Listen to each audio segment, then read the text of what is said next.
Last Tuesday was Washington's first election conducted during quarantine. That meant new safety protocols for everything from last-minute voter registration to ballot counting. But the state elections chief says county offices rose to the occasion. The fact that they all got through the volume of ballots that they have in the last 10 days is just remarkable. The pandemic didn't suppress voter turnout. In fact, if anything, it enhanced it, along with other factors like the high-profile nature of the 2020 election cycle.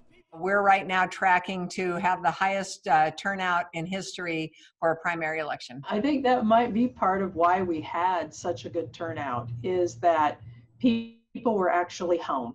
I think all of the civil protests and unrest that have happened in the last month have really heightened people's awareness of government and wanting to be able to have their voices heard. It also helps that Washington didn't need to dramatically alter its system. Voters have been mailing in their ballots for years. We can really facilitate voting at home for our voters in a way that we're used to, in a way they're used to.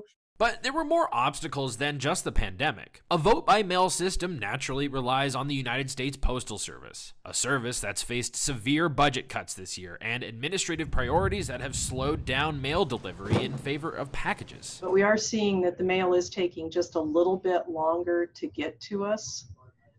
Not appreciably a long amount of time, but a little bit noticeable. Fortunately for Washingtonians, the cutoff is based on when your ballot is postmarked. As long as your ballot was picked up by the post office by Election Day, you're in the clear. It's got a full 2 weeks to make it to the county office before they stop counting. Still, it was clear some people really didn't want to risk it this year.